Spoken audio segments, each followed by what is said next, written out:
Since the dawn of our species, we've looked to the stars and wondered. In the flicker of firelight, in the crash of thunder, in the birth of a child, we've asked, is someone out there? Is there meaning in all of this? These questions aren't modern.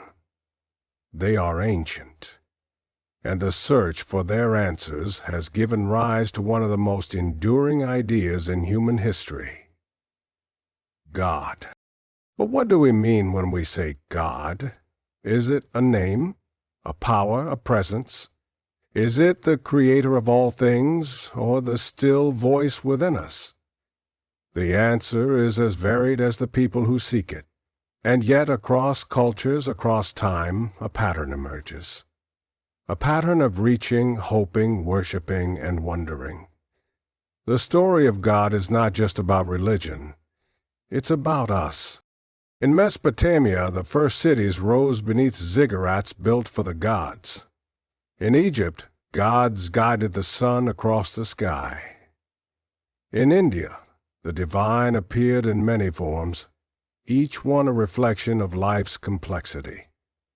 In the mountains of Tibet, monks sat in silence, seeking the emptiness that is full. In Africa, in the Americas, in every land where people lived, they told stories about the world beyond the world. These stories differ in language and form, but beneath them the same questions rise. Why do we suffer? Why do we love? What happens when we die? The answers are never simple, but the asking, that's what binds us. Faith traditions have provided comfort in chaos, justice in oppression, and meaning in mortality. They have built communities, inspired art, moved hearts. They have also, at times, been used to divide, to justify harm, but even then, the human longing behind them remains sincere. Some say God is found in Scripture. Others say God is found in nature, in beauty, in the quiet spaces of the heart. For some, God walks with them every day. For others, God is the question that refuses to go away. There are those who believe in one God, those who believe in many, and those who see the divine in all things. And there are those who no longer believe, but still feel the pull of wonder when they look up at the stars. As our understanding of the universe grows, so does our sense of awe. Science tells us how the cosmos was born, how stars are formed, how life emerged from dust. But it cannot answer the deeper mystery, why it matters that we are here at all.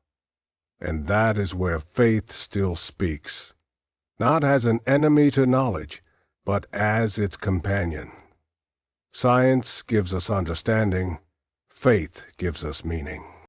The story of God is not static. It evolves with us. As we change, so does our view of the divine. We once saw gods in the weather. Now we seek them in consciousness, in compassion, in the unseen forces that bind us together. The names may change, the rituals may shift, but the heart of the matter stays the same. A child looking at the sky today asks the same question a child asked 10,000 years ago. Who made all this? And why am I here? That question is not something to fear. It's something to cherish. Because as long as we ask, we are still searching. And as long as we are searching, we are still human. From the very beginning of recorded history, humanity has asked the same eternal questions. Questions that echo from cave walls to cathedrals, from mountain tops to monasteries. Where did we come from? Who made us? Is there a purpose behind all this? These aren't just religious inquiries. They are deeply human ones. Whether whispered in the night or chiseled into ancient stone, These questions have formed the spiritual backbone of every civilization the world has known. The search for God, for something higher, something unseen yet deeply felt, is one of the few things that unites us across cultures, languages, and time. Long before the first sacred texts were written, people looked to the skies and saw more than stars. They saw meaning, patterns, messages, a divine hand, perhaps, writing silently across the heavens. The sun rising each morning wasn't just a scientific event, it was a miracle. The changing seasons weren't just weather, they were signs of something larger, something intelligent and purposeful. Our ancestors created rituals, told stories, and honored forces they couldn't fully explain, and in doing so, they laid the groundwork for what would become the world's great religious traditions. Whether we speak of Yahweh, Allah, Vishnu, the Great Spirit, or simply the Creator, each name is part of the same human effort, to understand the mystery behind existence. In every corner of the globe, people developed systems of belief that not only explained the world, but gave them a place in it. Some believed in many gods, each ruling a part of life. Others believed in one God, above and beyond all. Some saw God in nature, in rivers, animals, trees, and fire. Others saw God as beyond nature, the author of the universe itself. Despite these differences, the heartbeat was the same. A desire to connect, to be seen, to be loved, and to know that life isn't just a series of random events, but a journey with meaning. This longing is what makes the story of God not just a religious tale, but a human one. Even those who don't believe in God at all are shaped by the same questions. The yearning for answers lives in all of us. We all seek truth. We all seek belonging. We all wonder what lies beyond the last breath. This universal search has given birth to temples and mosques, churches and shrines, scriptures and songs. It's built sacred cities and inspired spiritual revolutions. At times it has divided people, sparked wars, and caused deep suffering. But at its core, the story of God has always been a story of reaching out from our small lives towards something vast and eternal. Whether it's through prayer, meditation, pilgrimage, or simple silence, the human spirit keeps asking, "Am I alone in this universe?" And it is in that asking, and the courage to wonder and to hope, that we find a common ground deeper than belief itself. We may walk different paths, wear different garments, speak different prayers, but we are all moved by the same force, the need to understand why we are here and what, if anything, watches over us. The search for God is not about having all the answers. It's about being willing to ask the questions, to seek, to wrestle with doubt, to believe not because we must, but because we dare to. This is the story that binds humanity, not by blood, not by land, but by the quiet, persistent yearning that lives in every human soul. The yearning to know the divine. All over the world, from ancient temples in India to quiet monasteries in Europe, from bustling mosques in Africa to sacred forests in the Americas, people have turned toward the divine in ways as different as their languages, but asking questions that are strikingly the same. What is the meaning of life? Why do we suffer? What happens when we die? These are not questions owned by one religion or tradition. They are the inheritance of all humanity. Though the paths are many, the journey is shared. Each faith tradition brings with it its own sacred stories, practices, and images of the divine. In Christianity, God became human and walked among us. In Islam, God is closer than our jugular vein, yet beyond all human comprehension. In Hinduism, the divine dances in many forms, each revealing a part of the cosmic whole. Buddhism, while not always focused on a personal God, offers deep spiritual truths about the nature of suffering and the path to liberation. In indigenous spiritualities, God is often not found in temples, but in rivers, trees, and animals, alive in the very breath of the earth. These differences are real. They are rooted in culture, geography, history, and language. Yet beneath them lies something universal, a desire to understand ourselves, to connect with something greater than ourselves, and to live lives of purpose and meaning. No matter the tradition, people ask how to be good, how to find peace, how to forgive, how to heal, how to live and die with dignity. Religion has never been only about gods. It's always been about how we should live. It's easy to get caught up in the differences between belief systems. The names, the rituals, the rules. They can seem like walls separating us. But if we listen closely, we begin to hear echoes across traditions. The golden rule, treat others as you wish to be treated, appears in some form in almost every major religion. The idea that love, compassion, humility, and service are holy acts is shared from east to west. Pilgrimage, fasting, prayer, and silence, all are tools used across spiritual traditions to draw closer to the sacred. Even when people disagree on what God is, they often agree on what God asks of us: to care for the poor, to speak truth, to seek justice, and to love one another. These are not just religious ideas. They are deeply human aspirations.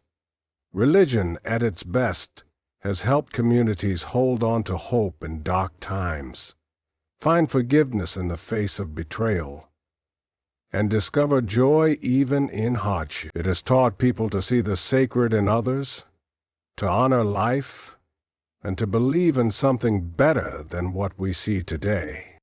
Of course, religion has also been used to justify conflict and division. History is full of examples where faith became a weapon. But that's not the fault of the questions. It's the failure of the answers we sometimes choose. When we forget that the other person's path is also sacred, we lose the essence of what faith is meant to do: bring us closer to the divine and to each other. In a world more connected than ever before, we are invited not to abandon our beliefs, but to see them as part of a larger human story, one where each tradition is like a chapter, different in voice but united in theme. The questions that arise in a mosque are not so different from those whispered in a temple, chanted in a church, or pondered in the silence of the woods. The divine may wear many faces, speak many names, and dwell in many houses, but the longing that leads us there is the same. That longing is the true story of God. For millions around the world, God is more than a distant creator or cosmic force. God is personal. Not just an idea to be studied, but a presence to be felt, a companion in sorrow, a guide in confusion, a witness to joy. This connection isn't always defined by doctrine or dogma. It's a relationship, something alive, and just like any relationship, it can be intimate, complex, questioned and renewed over time. Whether found in the quiet of a morning prayer or the storm of a personal crisis, many have turned to God not as a theory, but as a lifeline. Throughout history, People have reached for God with open hands and vulnerable hearts, sometimes in desperation, sometimes in gratitude, sometimes simply out of a need to be heard. In those moments, it doesn't matter what name they use, what scripture they follow, or which tradition they were born into. What matters is the human need behind the gesture, the desire to be known, loved, forgiven, or simply not alone. Prayer is one of the oldest ways this relationship takes form. It can be a chant in a temple, a whispered word in a hospital bed, or silent thoughts held deep in the soul. It can be structured or spontaneous, joyful or tearful, full of faith or tinged with doubt. But at its core, prayer is not about performance. It's about presence. It's a conversation, even when there's no answer. It's reaching out into the unknown, trusting that something, someone, might be listening. For others, the relationship with God is built not through words, but through action. Acts of kindness, service, and justice become ways of walking with God. Feeding the hungry, caring for the sick, forgiving an enemy. These become expressions of faith more powerful than any sermon. They are not just moral acts, they are spiritual ones, grounded in the belief that to love others is to love the divine. Ritual also plays a role in nurturing this relationship. Lighting a candle, fasting during holy times, making pilgrimage, reading sacred texts. These are more than traditions. They are ways of making the invisible feel close. They ground faith in physical life, reminding people that the sacred is not far off in the heavens, but woven into our daily routines. In these moments, the ordinary becomes extraordinary, touched by a presence that can't be seen, but is deeply felt. Even those who wrestle with belief often describe feeling some sense of mystery, wonder, or meaning that doesn't fit neatly into definitions. Some find God in nature and the quiet power of the ocean or the stillness of a forest.